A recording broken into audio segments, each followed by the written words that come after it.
Bom dia, pessoal do quarto ano E. Vamos à aula de segunda-feira, dia 29 de março. Vamos ver nossa rotina: leitura compartilhada, língua portuguesa, matemática. Então, vamos à leitura compartilhada. Subir o nosso vídeo.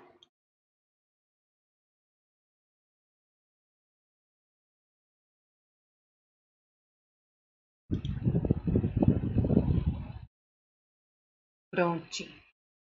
Então, estamos chegando ao final do dinossauro que fazia au au. Hoje, o capítulo 12.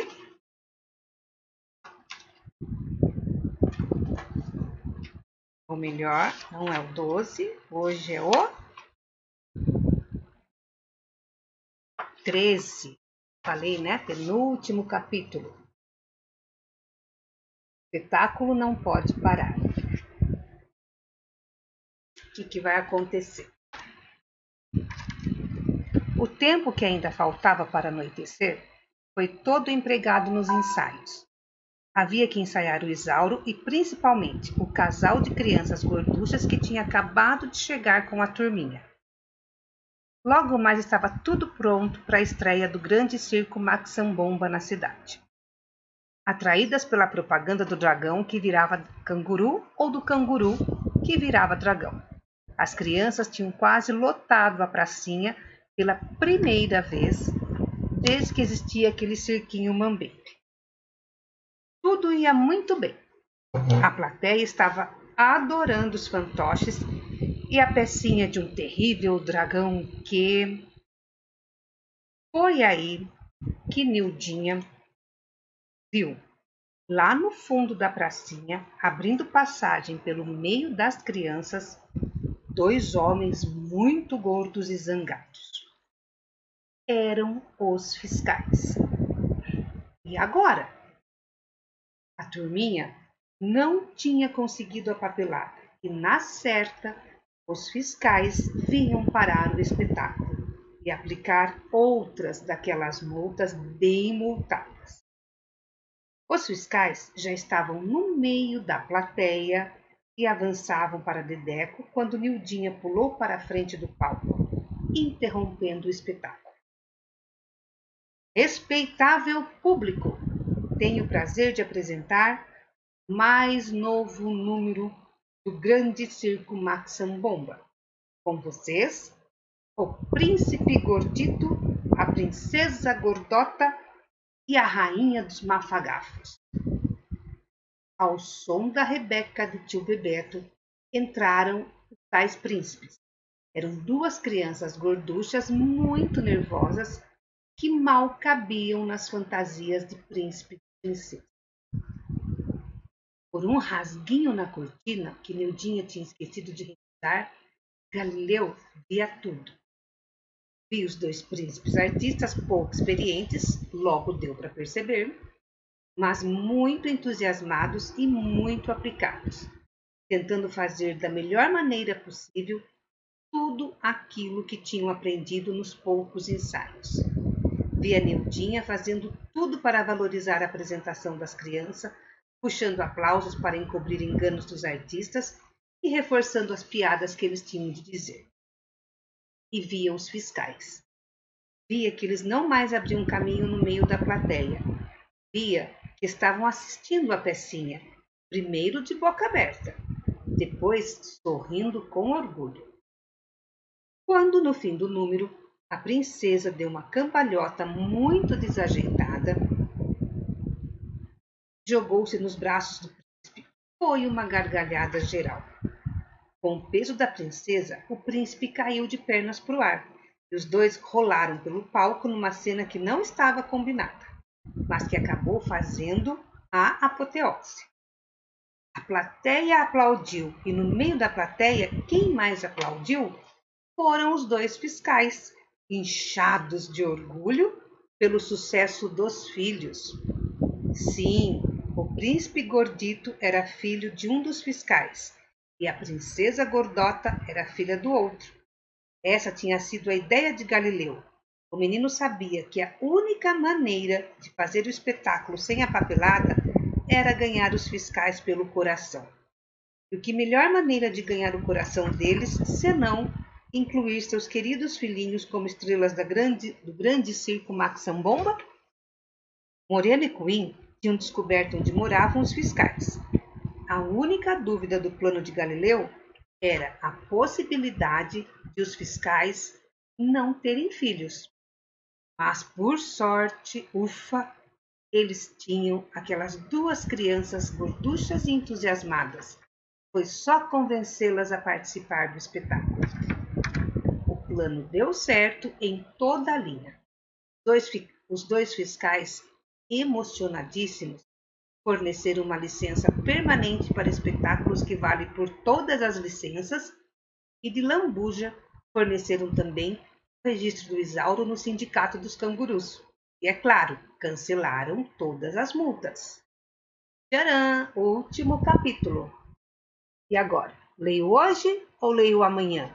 O que vocês acham? Olha só. Para acabar a nossa história e começar outra, vou ler hoje. Capítulo 14. O resto que se dane. Acho ótima a ideia de o Galileu seguir com o grande circo Max Sambomba enquanto durarem as férias, não é, Braulio? Fez o seu Braulio, entretido em uns papéis que trouxera do escritório. E por que não? Continuou Dona Lazinha. Afinal de contas, esta é uma boa oportunidade para Galileu conhecer outros lugares. Além do mais, quem sabe não seja a chance de ele iniciar-se na profissão de domador. Depois, eu gostei desse tio Bebeto. É o tipo do sujeito com quem a gente pode confiar, não é? Agora, o grande circo Max Sambomba já estava pronto para seguir viagem rumo às novas cidades, rumo às novas aventuras. Com um elenco reforçado por um dragão, um valente domador de dragões, um ratinho e um papagaio falador. Puf, puf, puf, e lá se foi Dedeco, levando todo aquele fantástico elenco, com Isauro encarapitado em cima da cabina, muito feliz da vida, com a coroinha na cabeça e uma placa onde estava escrito Canguru, pendurada ao pescoço para prevenir novas confusões. Canguru, resmungou Galileu dentro da cabina. Eu encontrei um dinossauro de verdade e tudo o que consegui foi apresentar o Isauro como um canguru que faz au-au. Que raiva! Eu queria que todo mundo olhasse para o Isauro e dissesse: vejam, um dinossauro de verdade. Foi Galileu que encontrou. E o Bebeto riu como se tudo não passasse de uma grande piada. Ah, todo mundo só acredita no que está combinado. Palavra de palhaço. Ninguém quer ver com seus próprios olhos. Só aceitam ver e acreditar se alguém já viu e acreditou antes deles. Só se sentem seguras se o mundo continuar sempre como sofá, sem mudar nada. Se alguma das certezas dessa gente for abalada, elas sentem como se fosse o fim do mundo. Todos sabem que os dinossauros não existem mais, não é? Então, ninguém acreditará no Isauro, ainda que ele sente o traseiro no sofá da sala e peça um cafezinho. Gente ridícula, protestou Nildinha. Eu posso ser uma menina maluca, mas eu acredito no Isauro. Acredito e está acabado. Ah, Nildinha, talvez as crianças e os velhos palhaços sejam malucos, mas é preciso acreditar que as certezas que se tem hoje podem mudar amanhã. O impossível pode se tornar possível qualquer dia desses. É preciso perder o medo do desconhecido, não temer o impossível. As crianças e os velhos palhaços sabem que nada é impossível para sempre. Nós sabemos que um sonho pode tornar realidade e um dinossauro ainda pode existir. Mas e aquele professor de paleo não sei o quê? Nem ele quis acreditar no Isauro. Ah, você deveria dizer principalmente ele. Se os dinossauros reaparecessem na Terra, tudo que aquele professor sabe perderia o valor. Aí ele ficaria tão ignorante sobre dinossauros quanto eu ou você. Palavra de palhaço. E daí? Era só aprender tudo de novo.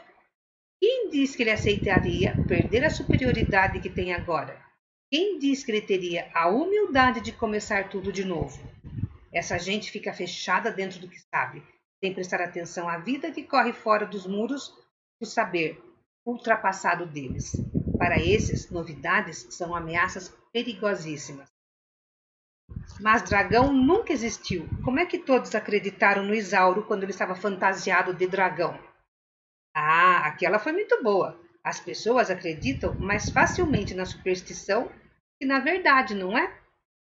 Poucos têm coragem de procurar soluções novas com seus próprios olhos, com suas próprias pernas e com sua própria inteligência. Cada vez menos tem gente usando essa palavra mágica que move o mundo. Por quê? Porque a palavra mágica de todos os navegadores. Galileu balançou a cabeça. O que me deixa mesmo chateado é não ter gritado: Este é o Isauro, meu bichão de estimacinha. Ele é um dinossauro e faz até au-au. Só que na hora que a multidão pensava que ele fosse um dragão, eu não disse nada. Foi como se eu tivesse traído o Isauro. Descobrir uma novidade, Galileu, é apenas parte do trabalho. O difícil mesmo é fazer os outros aceitarem a descoberta.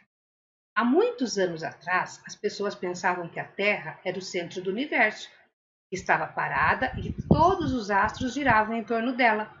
Mas havia um homem também chamado Galileu, como você. E como você era um grande navegador. Esse homem já havia navegado tudo na Terra. Estava interessado em navegar o céu. Tanto espiou em seu telescópio, tanto navegou astros e estrelas, que acabou descobrindo que todos estavam errados. Só a Lua girava em torno da Terra e a Terra girava em torno do Sol. Puxa, então foi o meu xará que descobriu isso? Todo mundo deve ter ficado espantadíssimo com a esperteza desse Galileu, não é? Que nada! Naquela época, tinha uma tal Inquisição que mandava em tudo e se achava dona da verdade. Só servia como verdade o que os padres da Inquisição diziam. O resto era mais que mentira, era crime. E quem ousasse desmentir qualquer das verdades era condenado a morrer na fogueira. Que horror! Então eles assaram o meu xará na fogueira? Muitos pesquisadores daqueles tempos foram chamados de bruxos e acabaram na fogueira, feito batata doce em festa de São João. Mas Galileu escapou. Ele fugiu? Ninguém fugia. Para não morrer na fogueira, Galileu declarou que estava enganado, que a Terra não girava coisa nenhuma, que estava parada no ar feito boba, e todos os astros giravam em torno dela como as moscas voam em torno de um doce. Quer dizer que o meu xará negou que tinha descoberto bem do jeito que eu neguei o meu dinossauro? Ele negou a verdade dele para salvar a própria vida, e você negou a sua verdade para salvar a vida do seu dinossauro. Apesar da negação daquele Galileu, a Terra continuou a girar em torno do Sol. E apesar de você ter negado o seu dinossauro, o Isauro continua sendo um dinossauro de verdade. É isso mesmo, apoiou Nildinha. E quem não quiser acreditar no Isauro, que se dane. Que se dane, concordou Galileu, rindo feliz. Que se dane, palavra de palhaço. Dessa eu gostei. Que se dane, catapluxo. Nesse momento, Dedeco diminuiu a marcha. Ainda não tinham dito para onde queriam ir e o caminhãozinho estava indeciso. Para onde vamos, tio Bebeto? O velho palhaço molhou o dedo fura-bolos na boca e apontou para cima. Ué, o que você está fazendo? Narigou Galileu. É assim que os marinheiros fazem quando querem saber para onde o vento sopra. E por que saber para onde o vento sopra? Porque é para lá que nós vamos. E lá se foi Dedeco, puf, puf, puf, soltando rosquinhas de fumaça e carregando o elenco do grande circo Maxambomba, na direção do vento, que é para onde rolam as folhas caídas e os chapéus dos mendigos. Justo naquela hora, um menino comentava com o pai o espetáculo daquele cirquinho maluco. Sabe, pai, acho que aquele dragão não era um canguru coisa nenhuma. Acho que era um dinossauro. O pai abaixou o jornal para dizer: Ora, meu filho, que bobagem! Dinossauros não existem mais. E enfiou a cara no jornal outra vez. Então, olha lá, o grande circo Max Sambonga. Indo para onde o vento levou durante as férias. Amanhã trarei uma nova leitura. Vamos continuar com a aula do portal agora. Então eu volto para o meu cantinho.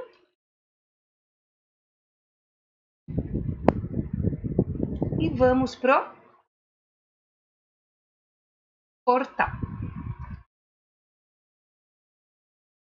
Então, segunda-feira, 29 de março. Eu falei enganado, né? Tinha falado língua portuguesa e matemática, língua portuguesa e história. Então vamos lá. Língua portuguesa. Acessar. O que a Pro esqueceu? De visualizar como aluno. Acessar. Visualizar como aluno. E iniciar.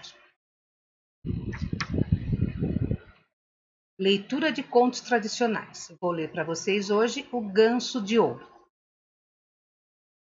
Era uma vez um homem que tinha 3 filhos. O mais moço era chamado de Dummling, mais conhecido como João Bocó. Todos achavam que ele era mais do que a metade de um tolo. E ele era o tempo todo zombado e maltratado por todos da casa. Aconteceu que o filho mais velho cismou de ir à floresta para buscar lenha, e a sua mãe lhe deu um bolo delicioso e uma garrafa de vinho para ele levar, a fim de que ele pudesse se refrescar e se alimentar durante o trabalho. Quando ele entrou na floresta, um pequeno velhinho lhe disse bom dia e falou: Será que você poderia me dar um pedaço de bolo que você tem no prato e um pouco de vinho da sua garrafa? Porque estou com muita fome e sede. Porém, este jovem e esperto rapaz respondeu: Dar a você o bolo e o vinho que trago comigo? Não, obrigado, eu não tenho o suficiente para mim. E foi embora. Logo, o irmão mais velho de João Bocó começou a derrubar uma árvore, mas tinha apenas dado algumas machadadas quando errou o golpe. Se cortou e foi obrigado a ir para casa cuidar do ferimento. Ora, tinha sido o pequeno velhinho que o fez cometer esse acidente. Em seguida, o segundo filho saiu para trabalhar e sua mãe também lhe deu um pedaço de bolo e uma garrafa de vinho. O mesmo velhinho encontrou-se com ele e lhe pediu algo para comer e beber. Mas ele também se achava muito esperto e falou: Quanto mais você comer, menos sobra para mim. Então vá embora. O pequeno velhinho pensou que o garoto também teria sua recompensa. E no segundo golpe que deu contra a árvore, ele errou o alvo e acertou bem na perna. Assim, foi obrigado a ir para casa. Diante disso tudo, João Bocó disse: Pai, eu gostaria de ir para cortar lenha também. Mas o pai respondeu: Os 2 irmãos machucaram as pernas. Seria melhor que você ficasse em casa, pois você não sabe nada sobre esses negócios de cortar lenha. Mas João Bocó era muito teimoso e finalmente seu pai concordou. Vai então, você ficará mais esperto quando você sofrer por causa de sua tolice. E a sua mãe deu a ele somente um pouco de pão seco e uma garrafa de vinho. Mas quando entrou na floresta, ele encontrou o pequeno velhinho e lhe disse: Me dê um pouco de comida e de bebida, pois estou com muita fome e sede. João Bocó disse: Eu tenho apenas pão seco e vinho. Se isso for bom para você, poderemos sentar para comer tudo que temos juntos. Então, eles se sentaram e quando o rapaz pegou o pão para comer, eis que isso se transformou num bolo delicioso. O vinho simples, ao saboreá-lo, havia se transformado em vinho finíssimo. Eles comeram e beberam com satisfação, e quando haviam acabado, o pequeno homem disse: Como você tem um bom coração e teve a alegria de dividir tudo comigo, Eu lhe darei uma bênção. Ali está uma árvore velha. Corte-a e você encontrará algo embaixo de suas raízes. João Bocó pediu licença e continuou seu caminho. O garoto pôs-se a trabalhar e derrubou a árvore. Quando ela caiu, encontrou no buraco, embaixo das raízes, um ganso com penas de puro ouro. Ele pegou o ganso e foi em direção a uma pequena pousada à beira do caminho, onde ele pensou em dormir durante a noite antes de retornar para casa. E aconteceu que o dono da pousada tinha 3 filhas, mas quando elas viram o ganso ficaram muito curiosas para saber. Afinal, era uma maravilhosa ave. Queriam muito retirar uma das penas do rabo do ganso. Por fim, disse a mais velha: Eu quero e vou conseguir uma pena. Ela esperou até que o João Bocó fosse dormir, segurou o ganso pela asa. Para sua grande surpresa, ela ficou grudada, pois nem a sua mão nem seus dedos conseguiram se soltar. Depois veio a segunda irmã, que também pensou em pegar uma pena, mas no momento que ela tocou a sua irmã, também ficou grudada. Finalmente veio a terceira irmã. Como as outras queriam uma pena, porém as 2 mais velhas gritaram, ela não entendeu o que queriam dizer. Se elas estão lá, pensou a última irmã, eu também posso. Ela se aproximou e no momento que as tocou, ficou grudada, ou seja, mais uma presa ao ganso.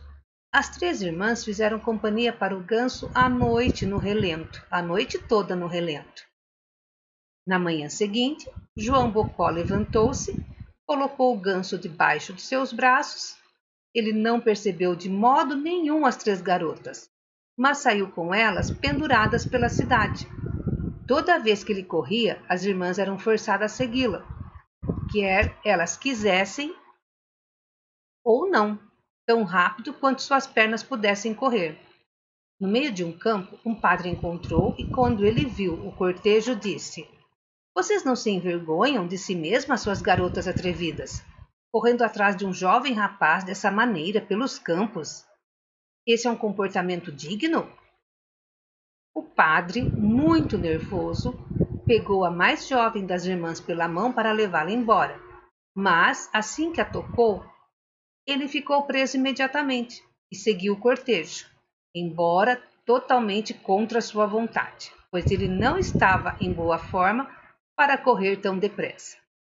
Naquele momento, sentiu uma pequena agulhada no dedão do seu pé direito.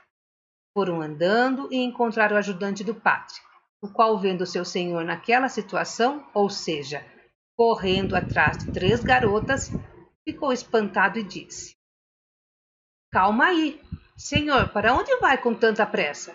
Tem um batizado hoje? O ajudante do padre correu e tocou a roupa do religioso, e eis que ele ficou grudado também. Enquanto os 5 estavam assim, marchando rapidamente, um atrás do outro, eles encontraram 2 camponeses que vinham do trabalho com suas enxadas. E o padre gritou com toda a sua força para eles o ajudassem. Porém, mal eles tocaram as mãos no padre, também ficaram na fila. Daí, eles já eram 7, todos correndo juntos, atrás de João Bocó e do seu ganso. Ora, João Bocó pensou que gostaria de fazer um pequeno passeio antes de ir para casa. Então ele e os seus acompanhantes, que estavam o seguindo, chegaram a uma cidade onde havia um rei que tinha somente uma filha. A princesa era pessoa tão séria e mal-humorada que ninguém conseguia fazê-la rir. O rei havia mandado falar para todo mundo que aquele que conseguisse fazê-la rir a teria como por esposa. Quando o jovem rapaz soube disso, foi até ela com seu ganso e todos os seus acompanhantes. Assim que ela viu os 7 presos uns nos outros e correndo juntos, pisando um no calcanhar dos outros, a princesa não conseguiu segurar uma longa e barulhenta gargalhada. Assim, João Bocó reivindicou a sua esposa e se casou com a princesa. Ele se tornou herdeiro do reino, viveu durante muito tempo muito feliz com sua esposa. Mas o que aconteceu com o ganso e o rabo do ganso? Isso eu nunca fiquei sabendo. Então essa foi a história de hoje dos irmãos Grimm, o ganso de ouro. Próximo. Releia o primeiro parágrafo do conto e identifique os seguintes elementos da situação inicial do enredo, ou seja, a história. Então, o primeiro parágrafo está aqui. Era uma vez um homem que tinha 3 filhos. O mais moço era chamado Dummling, mais conhecido como João Bocó, pois todos achavam que ele era mais do que a metade de um tolo. Ele era o tempo todo zombado e maltratado por todos da casa. Então, o que vocês vão responder para mim? Os personagens, quem está envolvido na narração, quem está envolvido na história? Ó. Vou repetir. Identifique os seguintes elementos da situação inicial do enredo, ou seja, da história. Então, quem faz parte dessa história? Quem está envolvido nessa história? Tem várias pessoas, não tem? Vão digitar aqui e salvar a resposta.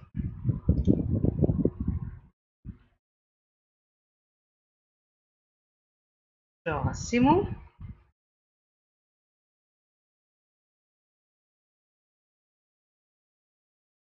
De novo, salvar a resposta. Não, essa já é mais outra.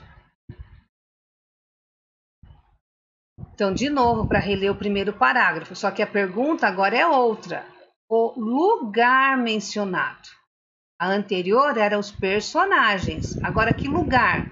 Aqui está falando de um lugar. Que lugar? Vamos colocar aqui, tá?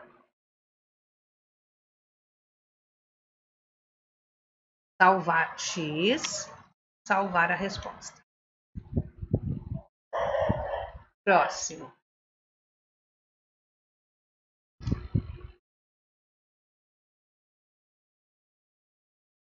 Então, é o mesmo, né? O lugar. Opa, vou pôr o X de novo.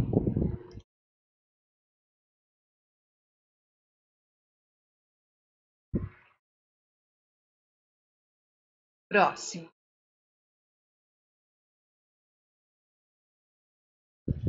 Então, era uma vez um homem que tinha 3 filhos. O mais moço era chamado de Dummling, mais conhecido como João, pois todos achavam que ele era mais do que a metade de um tolo. E ele era o tempo todo zombado e maltratado por todos da casa. O tempo de quando aconteceu a história. Então, essa história que eu acabei de ler para vocês, ela está acontecendo no presente, aconteceu no passado ou vai acontecer no futuro? Então, vocês vão colocar a letra e o que corresponde cada uma, que vocês acham que é presente, passado ou futuro. Salva a resposta. Próximo. Que outro ambiente do conto aparece no segundo parágrafo? E não está. Aconteceu que o filho mais velho cismou de ir à floresta buscar lenha. E sua mãe lhe deu um bolo delicioso, uma garrafa de vinho para ele levar, a fim de que ele pudesse se refrescar e se alimentar durante o trabalho. Então, qual outro lugar que apareceu aqui? Vai marcar e salvar a resposta.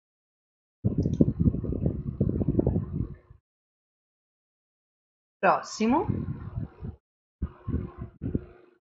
Que conflitos aparecem nesse ambiente? Explique com as suas palavras.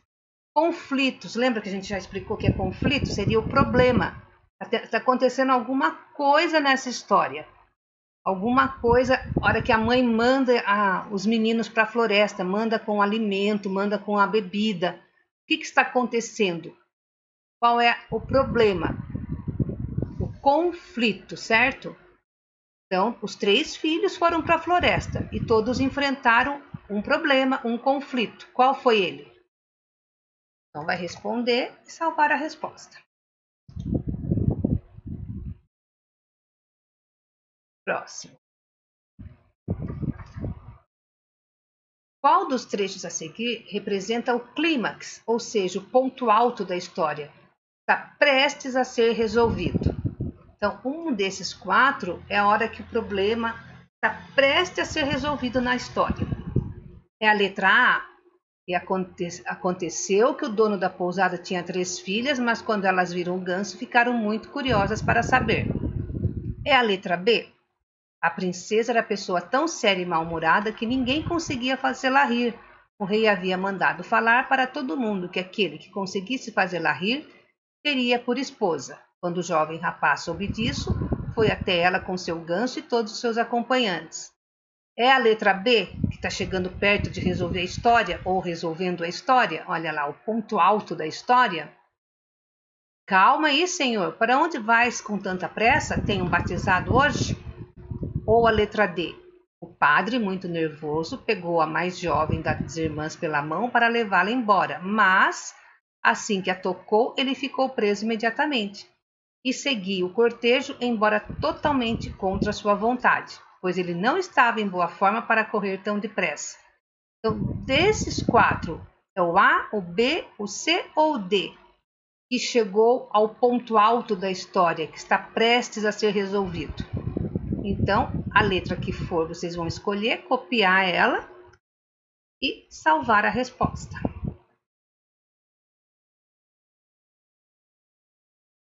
Próximo. Quantos personagens aparecem no conto? Escreva quais são eles. Então, apareceram vários personagens.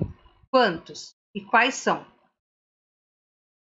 Qualquer coisa, vocês voltam lá naquela história que eu li, leem ou ouvem, né, o que eu li, vai anotando para poder responder aqui. Salva a resposta. Próximo. Qual é o final do conto? Transcreva na linha a seguir o desfecho do enredo, ou seja, da história. Como acabou a história? Que parte que conta o final da história? Então, vai copiar esse final da história e salvar. Salva a resposta. Próximo. Repetiu aqui.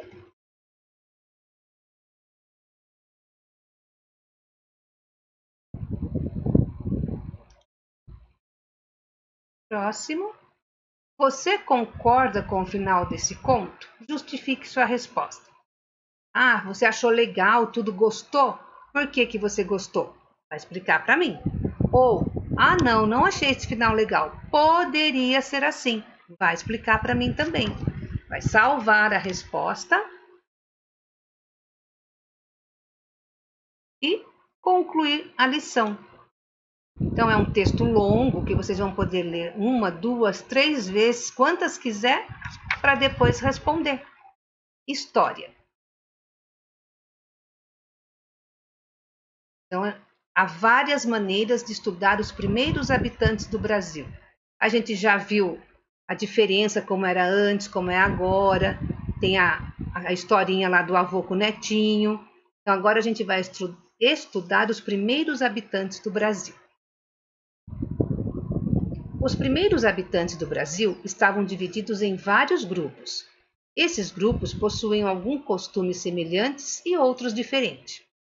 Uma semelhança é que todo o conhecimento e todas as histórias de um povo eram transmitidos por meio da oralidade, ou seja, as gerações mais velhas contavam para as gerações mais novas todas as informações que conheciam. Isso acontecia porque esses povos não haviam desenvolvido um sistema de escrita. Então, para que as informações importantes não fossem esquecidas, era preciso contá-las. Mas você deve estar perguntando: como podemos estudar a história dos antigos povos indígenas do Brasil se eles não deixaram textos escritos, não é mesmo? Um dos caminhos possíveis é a análise de vestígios deixados por eles, e são os arqueólogos que fazem esse trabalho. Esses vestígios são pedaços de armas ou de utensílios que eram usados para armazenar alimentos ou transportar objetos, resquícios de habitações e túmulos, ossos humanos, etc. Também podemos entender um pouco mais sobre os povos que habitavam o Brasil no passado, ouvindo as histórias preservadas por seus descendentes. Muitos costumes e modos de viver dos grupos que habitavam o território brasileiro há muito tempo ainda são conservados por seus descendentes os indígenas brasileiros de hoje. Esses costumes foram passados de geração em geração há muitos séculos. Observe as imagens a seguir. Então, aqui é a menina. Então, ela está... Vocês não vão conseguir enxergar. Vamos ver se eu consigo aumentar aqui um pouquinho para vocês.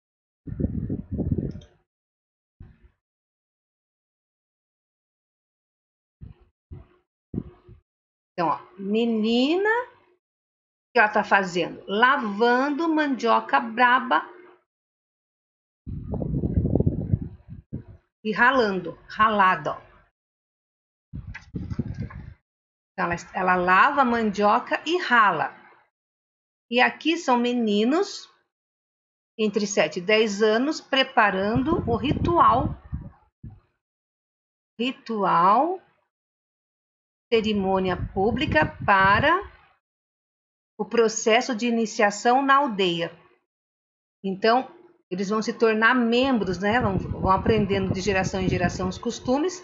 Chega uma hora, provavelmente entre essas idades, 7 a 10 anos, fazem o seu ritual. Então, agora eu vou diminuir aqui de novo. Tá normal, né? 100%. Vou continuar lendo. Ainda hoje, muitos grupos indígenas do Brasil utilizam a oralidade para transmitir informações importantes. Os indígenas que os portugueses encontraram. Então, aqui já é outro tópico. Os indígenas que os portugueses encontraram. Quando os portugueses chegaram às terras que hoje formam o Brasil, já havia milhões de pessoas vivendo aqui. Eram povos diversos, mas com algumas semelhanças entre eles. Os portugueses entraram em contato primeiro com os povos que viviam no litoral, como os Tupi, povos indígenas brasileiros, 1500. Esses grupos tinham de semelhante práticas como a caça, a pesca, a coleta de fruto e raízes e a construção de aldeias com grandes casas. A maioria era semi-nômade, isto é, permanecia durante um tempo em um lugar e depois se mudava para outros locais, com mais caça, rios e vegetação. Alguns já praticavam agricultura, plantando feijão, milho e mandioca. As diferenças entre esses grupos estavam no modo de se enfeitar, nas pinturas do corpo, no modo de construir as moradias, na linguagem, nas crenças e nos hábitos. Veja no mapa a localização de diversos povos indígenas naquela época. Então, aqui é o mapa do Brasil em 1500. Então, cada cor é uma tribo. Tupi-Guarani, Já, 1, 2, 3, 4, 5, 6, 7, 8, 9. Sendo que o 9 ou 9 aqui, cor-de-rosa, não é só um, outros grupos, então que eles não sabem o nome, aqui, tá vendo? Então tem 8, já com o nome da aldeia, com o nome dos índios, né, conhecido, a sua tribo, e o cor-de-rosa eram outros grupos que não tinham descoberto os nomes ainda, em 1500. Então veja bem como o Brasil era habitado por bastante índio. Esse mapa aqui foi a fonte do IBGE de 2018. Lembrando que o mapa é referente aos povos indígenas brasileiros em 1500. Então, aqui está explicando sobre os primeiros povos do Brasil. Leia a pergunta abaixo e escolha a alternativa que você acha correta. Do que os povos nativos viviam por volta de 1500, quando os portugueses chegaram? Então, aqui, os índios que viviam aqui, eles vendiam produtos fabricados por eles, como roupa e alimentos, viviam de caça, da pesca e da coleta de materiais da natureza, viviam da venda de artesanato, alugavam suas moradias. Então, lembrando, quando os portugueses chegaram aqui, o que esses índios que já viviam aqui faziam? Então, uma dessas alternativas vai copiar a correta e salvar a resposta. Próximo. Leia as frases a seguir e responda faltou um L aqui. Qual é a frase correta? Letra A, será que está certa? Os antepassados dos indígenas já viviam na América do Sul há 20 mil anos. B, quando os portugueses chegaram, não havia nenhum povo vivendo na América. C, os primeiros habitantes do Brasil pertenciam a uma única etnia. Lembra do mapa do Brasil que eu mostrei? D, falavam todos a mesma língua e possuíam os mesmos hábitos. Eu li tudo isso na página anterior. O que vocês acham que está correto? Somente uma dessas vocês vão colocar aqui e salvar.